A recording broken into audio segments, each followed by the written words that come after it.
가게서는 증시 각도기. 네, 안녕하세요. 젊은 투자 증시 나침판 안지원입니다. 네, 안녕하십니까. 쉬운 투자 증시 각도기 곽상현입니다. 먼저 저희 TV와 함께 해주시면서 잘 견디셨던 분들한테 뭐라 그럴까 축하의 박수를 드려야 될 것 같아요. 네. 박수 한번 쳐드릴게요. 네. 드디어 좀 반등다운 반등이 좀 나온 것 같습니다. 어려운 시점 잘 견디셨어요. 이빨 꽉 물면서. 근데 그나마 이번에 이빨 문 기간이 그렇게 길진 않았어. 그렇죠. 그죠? 그 자기에 대해서 한탄하고 한숨 쉬면서 복기록 쓰는 기간이 오늘 별로 안 주고 올라왔어요. 네. 운이 좋은 거죠 또. 항상 이렇게 운이 필요합니다. 투자에서는. 하지만 아직 방심하기는 좀 이른 것 같아요. 지금 또 나스닥 선물이 한 1% 빠지고 있거든요. 저는 배고파요 사실. 네. 무척 배고픕니다 지금. 좀 아쉬웠죠. 네, 정말 오랜만에 언더퍼폼 빵 했거든요. 야, 언더퍼폼 이 정도 하니까 황당하네 진짜. 사실 3분기 저는 계속 아웃퍼폼 했거든요. 근데 언더퍼폼이라 이런 맛이구나. 오늘은 조금 서글펐습니다. 네. 코스닥 3% 오를 땐 그 그러니까. 이상 빠졌는데 3% 오를 땐 3% 떨어질 땐 그 이상 빠졌는데 3% 오를 땐 그거보다 못 올라가지고 그랬어요? 예, 네. 좀 그렇습니다. 비참한 하루였네. 네. 그러니까 떨어질 때 같이 떨어지면 괜찮은데 오를 때 못 오르면 정말 비참하잖아요. 이 투자자 심리가. 속상해. 기분이 안 좋아. 상대적 박탈감이 엄청나죠. 안 좋아. 그리고 게다가 저는 3분기 실적이 상당히 좋았잖아요. 네. 네, 근데 10월 달부터 이렇게 되면서 3분기 실적 쌓아놨던 게 없어져 버리니까 너무 지금 서글픈 거야. 내가 왜 사나? 막 이런 생각. 이렇게 살아야 되겠는가? 막 이런 자괴감 이런 게 듭니다. 네. 이제 와서 말씀드리고 좋아지겠죠. 반등하니까 말씀드리는 거예요, 사실. 네. 우리도 이렇다는 거죠. 전문 투자자인 우리들도 이러는 오죽하겠습니까? 일반 투자자들은. 네. 예. 네, 일단 그래서 오늘 코스피는 0.6% 정도밖에 못 올랐고요. 네. 코스닥은 2.87% 상승을 했습니다. 오늘도 외국인이 양 매수 다 진행이 됐는데요. 규모는 어저께보다는 크지 않습니다. 예. 코스피 시장에서 외국인은 150억, 코스닥에선 780억 매수했습니다. 700억. 많이 산다. 7배 정도잖아. 77에 49. 그럼 한 5천억 산 건데 코스피 기준으로 환산해 보면 네. 어제는 조 단위로 산 거잖아요. 코스피 환산을 해 보면 네. 굉장히 많이 샀죠. 네. 개인은 지금 엇갈렸는데요. 코스피 시장에서는 1,500억 매수, 코스닥에서는 1,200억 매도를 했습니다. 예.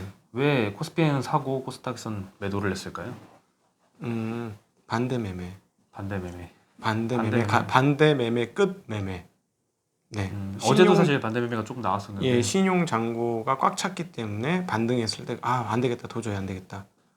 네. 절망적 매도. 뭐 이런 거 아닐까요? 네. 충분히 그런 거 나올 수는 있을 것 같고 아니면 단타. 바닥에 샀던 분들의 단타. 뭐 이런 정도 추정해 볼 수 있겠네요. 네. 예. 그리고 기관은 1,700억 코스피 시장에서 매도를 했고요. 코스닥에서는 555억 매수했습니다. 네. 근데 어저께 이제 외국인 순매수가 2,300억 정도 들어왔는데요. 그러니까 엄청 많지. 네. 7배 하면 27에 14, 한 1.5천억이 넘는 건데. 이게 좀 굉장히 의미 있는 수치였습니다. 역대 네. 5위에 달했는데요. 많았네요. 이때까지 외국인들이 많이 샀었을 때를 보니까 시점이 되게 의미가 있더라고요. 제일 많이 샀었을 때가 올해입니다. 그것도 네. 6월 16일이었는데 이날 전날에 코스닥 시장이 7%나 빠졌었어요. 네. 네. 그리고 7%면 나서 지옥이네. 네, 역대급 외국인이 쓸어담기를 했었습니다. 네. 4,200억 매수를 했었고요. 그 다음이 19년 8월 6일이었는데 이때는 이틀 동안 진행된 폭락이 네. 마이너스 10%였습니다. 코스닥 시장이. 이때가 2위를 기록한 2,870억 매수. 네. 3위는 이제 3월 17일. 날짜만 들어도 올해 아시겠죠? 올해? 네, 올해 3월 17일인데 그날 얘기하지 마. 아우. 네, 코로나 정점을 찍었던 날에 이틀 전이었어요. 예. 이때도 거의 바닥 가까운 데서 싹쓸이를 해왔습니다. 2,500원 매수를 했고요. 그 다음에 4위는 조금 올해 8월 31일이었는데 딱히 특별히 이슈는 없었더라고요. 네. 그리고 이번에가 5번째인데요. 과연 바닥 싹쓸이로 결론이 날지는 지켜봐야 될 것 같은데 앞에 사례를 보면은 이 매수한 이후에 한 달 동안 수익률이 좋았습니다. 두 자릿수 정도 평균적으로 나왔었던 것 같아요. 저는 이번에 우리 정시각도기 TV 보시는 시청자 투자자분들은 어제 그제 이렇게 떨어졌을 때 매수를 많이 하셨는지 현금 보유 비중을 계속 낮추셨는지 하는 좀 궁금증은 있어요. 그리고 더불어서 이제 외국인들이 도대체 왜 이렇게 사는가 한번 고민을 해봐야 될 것 같아요. 네. 근데 제가 이제 계속 아침마다 미국 시장 정리를 해드리니까 미국 시장에서 나타난 최근 2주 또는 3주간의 흐름은 뭐냐면 어찌되었거나 여기서 어찌되었거나는 누가 되었거나예요. 누가 되었거나 선거 이후에 돈 많이 푼다. 이건 거의 기정사실 아니냐라는 그렇죠. 거예요. 그래서 이제 채권 시장이 들썩들썩하고 뭐 오늘 느낌은 받은 느낌 뭐냐면 상원은 안 되는 거 아닌가 하는 느낌을 좀 받았어요.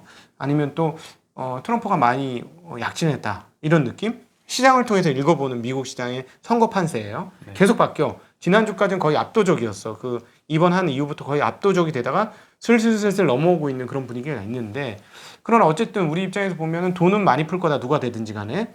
그러면 달러의 약세 흐름들이 이제 기조적이 되었다. 그리고 뒤집어 보면 중국이 위안화 환율 평가를 하는데 그걸 통계를 바꿨잖아요. 통계치를 바꾸는 이 상황이 왜 왔느냐? 안 바꾸면 더 빠지겠다. 즉 위안화 강세가 더 가겠고 환율이 더 빠지겠다 네. 싶으니까 바꾼 거라고 추정되거든요. 네. 이건 뭐냐면 달러의 약세가 상당히 기조적으로 나온다고 서로들 판단하고 있구나 라고 볼 수 있죠. 네. 자, 그러면 달러를 잡고 있는 사람들은 어떻게 할 것인가?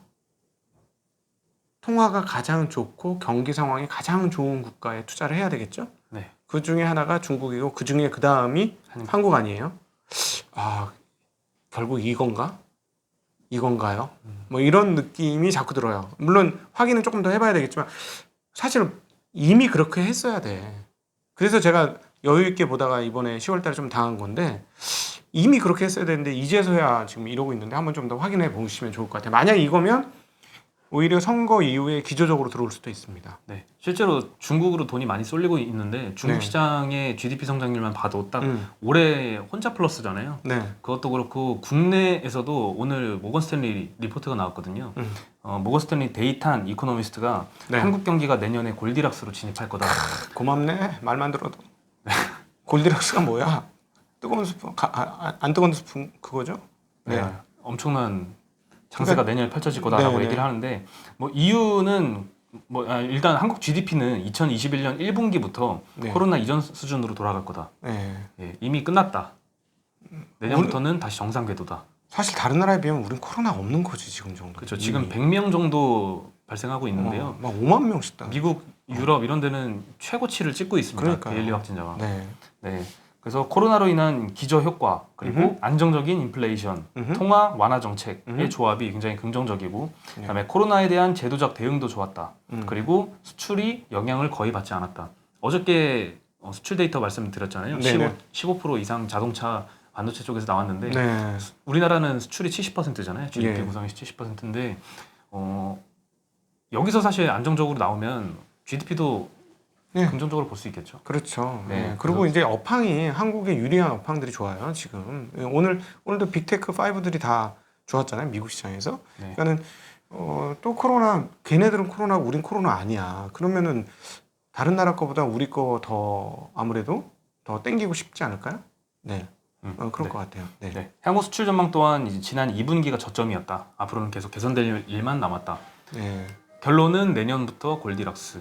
이게 네. 아마 외국인 최근에 매수세, 원화 강세, 위안화 강세 다 연결된 얘기가 아닐까 싶습니다. 그렇죠. 뭐 모건스탠리나 골드만삭스나 이런 데다 긍정적으로 하면 투자자들 심리가 조금 더 개선되니까 좋아질 수는 있는 것이다라고 충분히 생각해 볼 수 있겠어요. 제발 좀 그렇게 됐으면 좋겠고, 우리도 좀 새로운 시대 한번 보자. 지수가 매년 막 10%씩 매년 한 10년에 한번 올라보자 좀. 네. 애널리스트 보고서에서만 자꾸 코스피 3천 이런 얘기만 들었는데 좀 실제로도 막 구경만 해봤으면 좋겠어요. 네, 그다음에 이제 그러면 막 귀공자로 바뀌시겠네요. 막 코스닥 거래소 3천 가시면. 제가요? 네, 그럼요. 뭐 총화되는 그거 잘 모르시구나. 88년도에는 증권사 직원들의 그 신랑감 순위가 최상위권이었어요. 상당히 오래 전이네요. 88년도.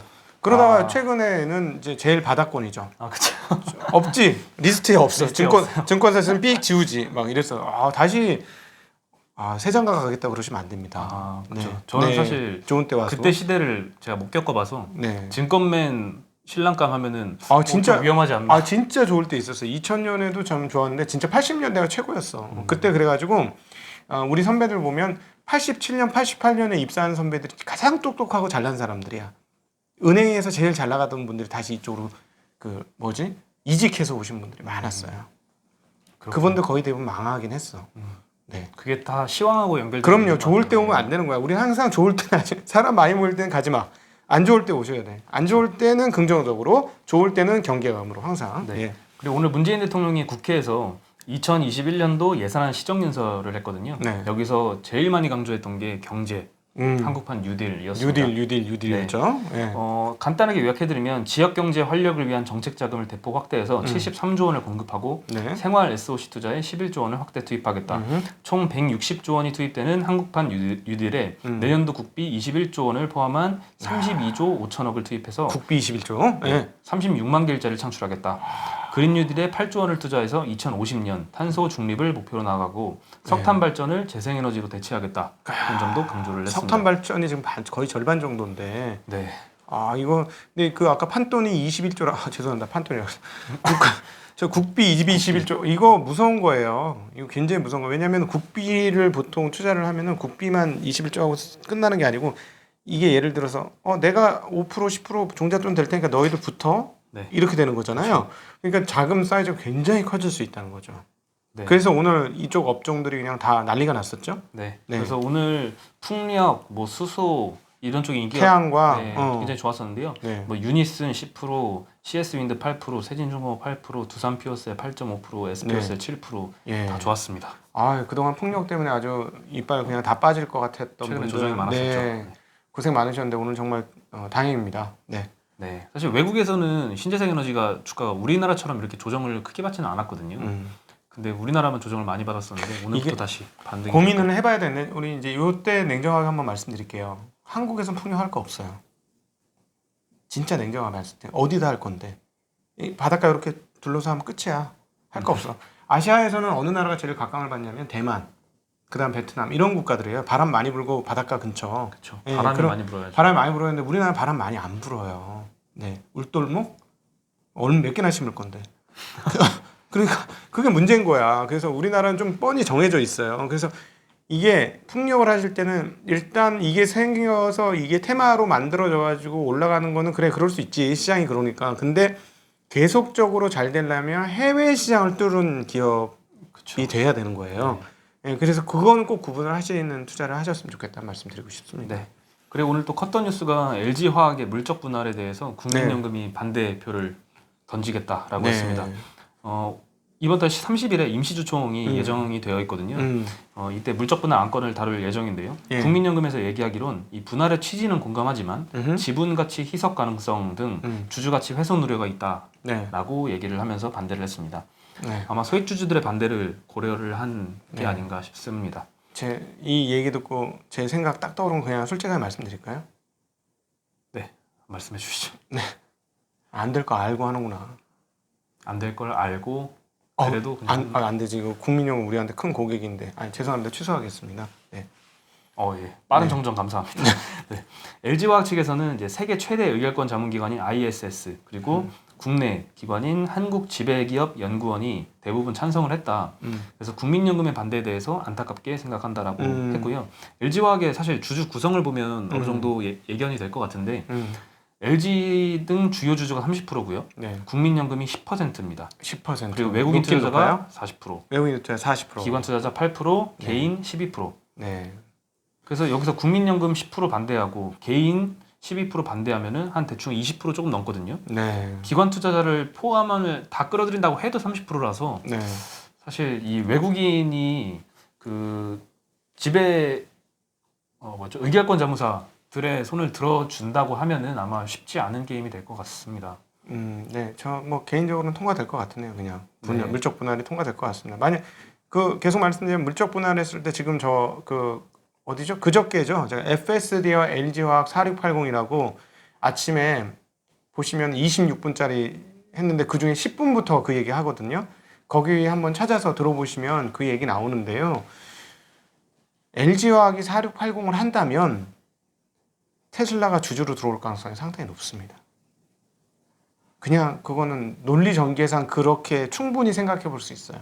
그거 한번 들어보시면 제가 왜 그렇게 얘기하는지 아실 수 있을 것 같습니다. 네. 그리고 이제 하이닉스에서 TOF, 타임 오브 플라잇이라 부르는 이 이미지 센서 시장에 뛰어든다라고 했는데요. TOF가 뭐냐? 이 피사체를 향해서 발사한 빛이 반사되어서 돌아오는 시간을 측정을 합니다. 그래서 거리나 사물의 입체감, 공간 정보를 인식하는 3D 센싱 기술입니다. 이 반사된 빛을 인식하는데 센서가 쓰이는 거죠. 이 TOF는 현재 소니가 거의 독식을 하고 있습니다. 규모는 20조 원 정도의 시장이고요. 여기에 뛰어들기 위해서 일본에다가 연구개발센터를 하이닉스가 네. 신설을 했다고 합니다. 예.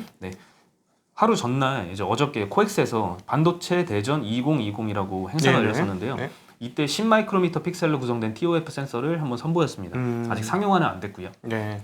네, 하이닉스는 이 AR, VR 시대에 3D 센싱에 대한 수요가 커져서 이 센서를 개발했다라고 설명을 했고요. 네. 그다음에 최근 애플은 이 센서를 이제 라이다 스캐너라고 부르는데요. 네네.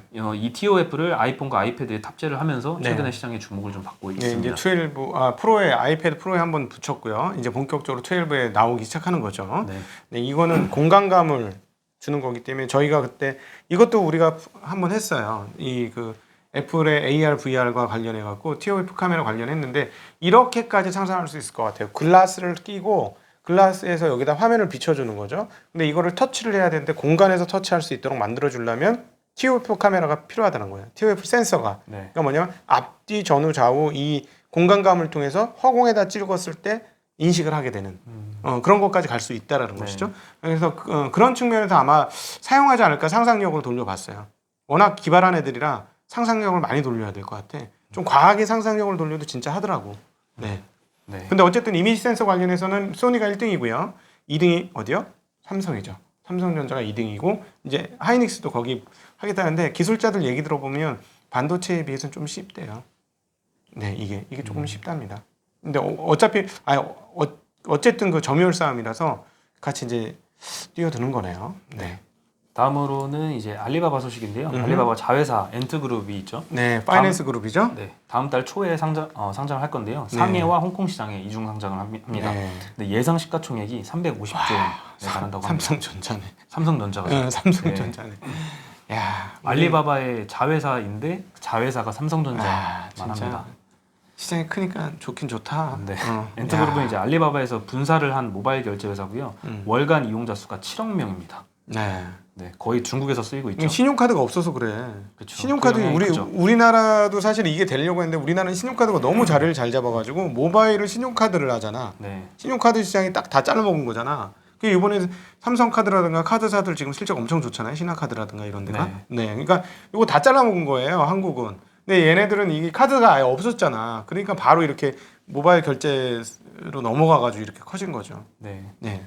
연간 올해만 봐서 9월까지의 영업이익도 한 20조 원 정도 수준이라고 하고요. 그럼 비싼 게 최근 아니네. 성장률이 어마어마합니다. 비싼 게 아니야. 예, 350조가. 전년 대비해서 43% 성장을 하고요. 그러니까. 사실 이 성장률이 알리바바한테는 좀 흔한 수치거든요. 43%는. 네. 이 알리바바는 중국에서 제일 큰 회사이지만 전년 동기 대비 성장이 매출 분야별로 막 40%, 60% 이렇게 나오는 회사라서 네. 자회사도 정말 빠르게 성장을 하고 있고 뭐 테슬라 같이 아직 이익이 안 나오는데 시가총액만 굉장히 기대감 때문에 커진 그런 케이스는 아니고요. 네. 연간 20조 원 9월까지만 봐도 3분기까지만 이렇게 버니까 실적도 받쳐주는 회사인 것 같습니다. 이제 공모가가 좀 특이한데요. 네. 상해에서는 68.8위안, 네. 홍콩에서는 80 홍콩 달러. 어허. 종목 코드를 보면 상해에서는 688, 홍콩에서는 6688. 와, 네. 공통점이 보이지 않나요? 6과 8로만 구성이 되어 있습니다. 중국에서는 행운의 숫자를 상징하는 게 6과 8이라고 하는데요. 이걸로만 구성을 했더라고요. 점집 하나? 네. 상당히 재미도 좀 엿붙인 것 같습니다. 네. 저기 테슬라 따라하나 본데? 응? 테슬라가 숫자로 막 하잖아요. 그거 뭐 옛날에 했어요. 아, 그거 말씀하실까요? 섹시라고 해서 SEXY. 네네. 그것도 있고 뭐 이제 그 뭐야 그 뭐죠? 공매도한 애들에 대해서 하면서 숫자로 막 이렇게 가격 책정하고 테슬라 가격 책정하고 할 때 따라하는 거네. 근데 얘 참 이 마윈 사장하고 테슬라 일론 머스크하고 대담하는 거 보면 정말 웃긴데 서로 말이 안 통해. 아, 그래요? 테슬라 머스크는 앨런 머스크는 우주를 얘기하고 세상 미래에 대해서 막 한꺼번에 얘기하는데 왜 그렇게 살아요? 그게 뭐가 의미가 있어? 이렇게. 네, 그러면서 우리는 그냥 확실한 시장. 그러니까 진짜 슈퍼마켓 아저씨하고 뭐랄까 그 과학도 하고 과학 꿈꾸는 꿈나무하고 서로 대화하는 것 같은 느낌? 그런 느낌 굉장히 많아. 완전 서로 봉창 두드러기는 그런 분위기였어요. 근데 그 슈퍼마켓 아저씨가 이 엔트그룹 상장을 계기로 세계 11위의 부자가 된다고. 그러니까 이게 중국이 큰 나라라는 게 다시 한번 느껴지는 거죠. 진짜 규모가 큽니다. 어쩔 수 없이 우리도 한국 사람들도 중국에서 장사를 해야 될 것 같아요. 네. 예. 이 350조라는 시가총액 규모는요. 핀란드, 이집트, 칠레의 GDP를 웃돌고 JP 모건 체이스, 페이팔 홀딩스, 월트 디즈니보다 크다고 합니다. 네. 그리고 IBM의 3배, 골드만삭스의 한 4배 정도 네. 규모인 것 같고요. 그리고 이제 중국에서 네네. 2035년까지 35년. 내연기관차 생산 중단을 공식적으로 선언을 했습니다. 네.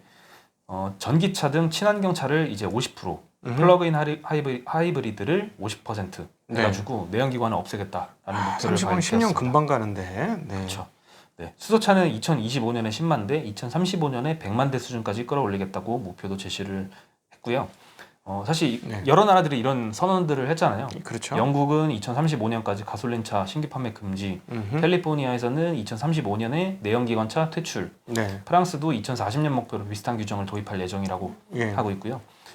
중국은 이제 자동차 산업의 완전 독립 계획도 발표를 했습니다. 뭐 모든 부품을 자국 내에서 생산하겠다라는 네. 거죠. 그리고 해외 의존도를 제로 수준으로 줄이겠다고 합니다. 사실 뭐 중국 입장에서 손해 날 게 하나도 없어. 내연기관 못 하니까.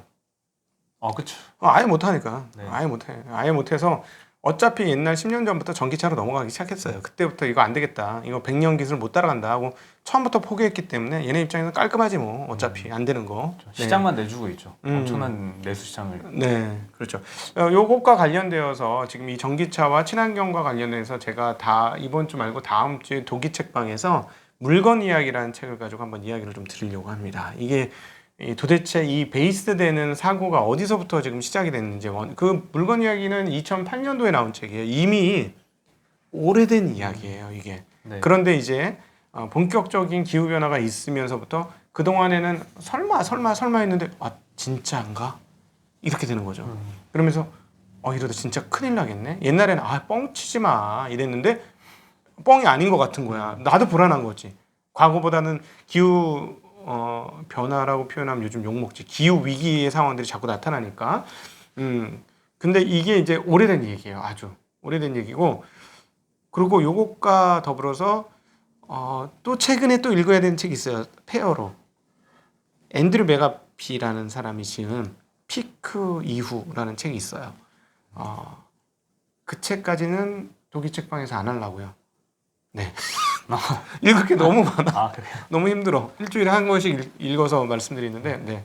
이번 돌아오는 토요일은 제가 그림에 대한 얘기를, 미술에 대한 얘기를 잠깐 드리도록 하겠습니다. 재밌겠네요. 그것도 투자와 연관이 있나요? 막판에 연결시킵니다. 네. 네. 기대해 보겠습니다. 네. 네. 그러면 오늘 다들 반등을 누리셨으니까. 네, 누리셨으니까 네. 저보단 낫잖아요. 마음이 저희는 편해졌을 것 언더폼, 나는 언더폼만 잘 가 안녕 너희들만 가지 이러고 있었어요. 네, 속상한 하루야. 먼저 가시기 바랍니다. 네, 곧 따라가겠습니다. 저희를 밟고 지려밟고 가뿐히 가십시오. 네, 저희는 곧 쫓아갑니다. 엄청난 속도로 쫓아갈 겁니다. 네, 그러면 여기서 인사드리겠습니다. 네, 안녕.